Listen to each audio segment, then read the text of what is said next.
که د چا حاجتونه پوره کیږي نه، نو دا وظیفه صرف یوه شپه د زړه په یقین سره وکړئ. انشاءالله العزیز د دې وظیفې معجزات او کرامات به تاسو په خپلو سترګو باندې وینئ. بسم الله الرحمن الرحیم. السلام علیکم ورحمت الله وبرکاته.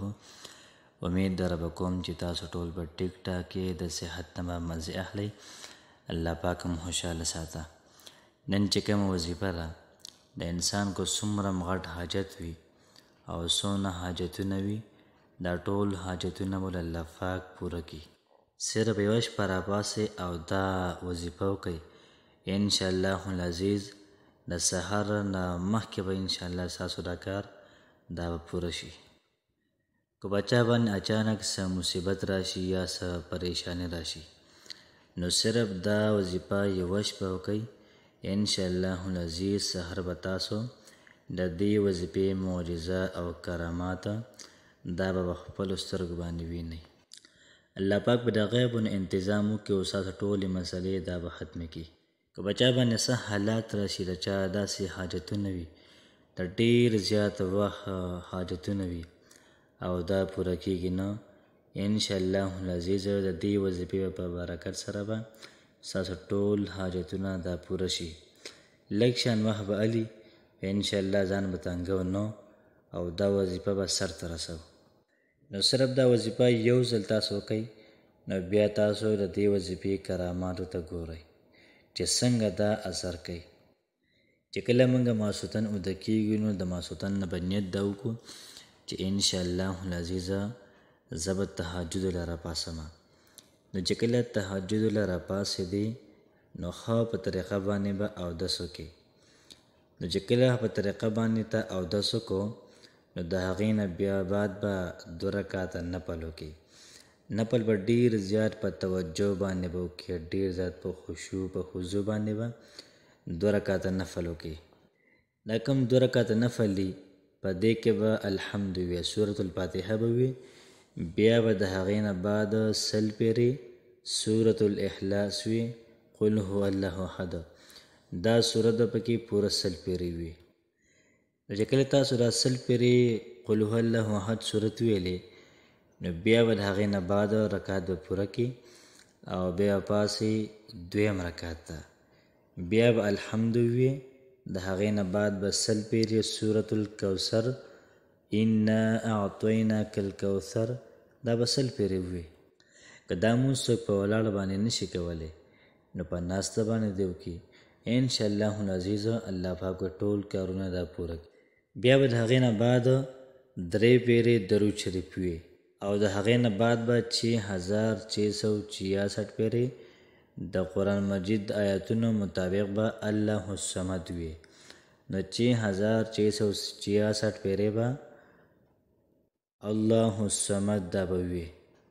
چې کله تاسو الله الصمد 6666 پیرې ویلې، نو بیا به د هغې نه بعد د 40مې سپارې یو آیات مبارکه ده، اما یجیب المضطر اذا دعاه ویکشف السوء ویجعلکم خلفاء الارض اإله مع الله قلیلا ما تذکرون.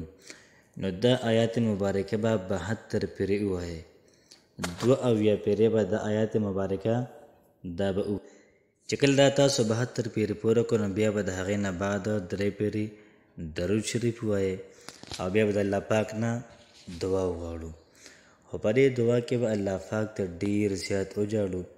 زموږ چې کوم حاجات دي، څومره ضروریات دي، دا به ټول الله پاک ته کېدو او یو یو به الله پاک ته وشمارو او ورته به کېدو چې الله پاکه زموږ د حاجتونه دي دا پوره کړه.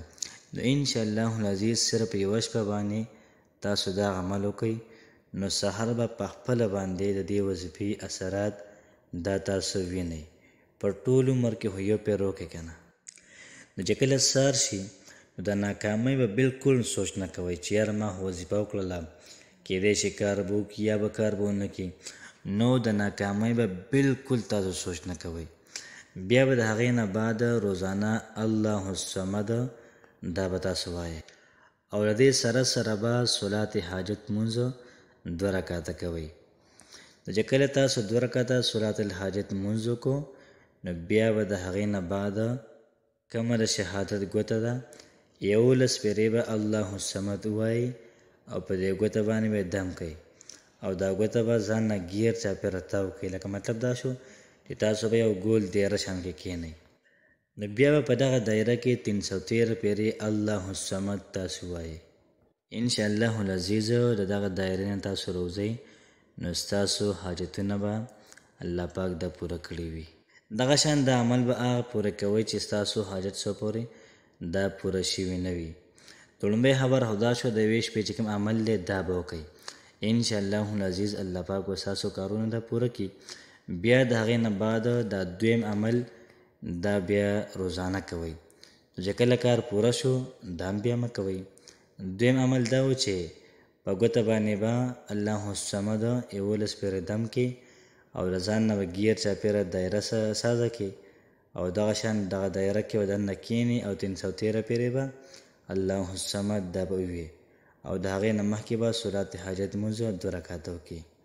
نو که چېرته ستاسو کار دا وشو انشاءالله العزیز ستاسو کار به دا کېږي. خو چې کله ستاسو کار دا پوره شو نو 2 رکعته نفل دا به د شکرانې دپاره وکئ. نو انشاءالله العزیز د دې وظیفې په برکت باندې به ستاسو ټول کارونه دا سرته رسي. السلام علیکم ورحمت الله وبرکاته.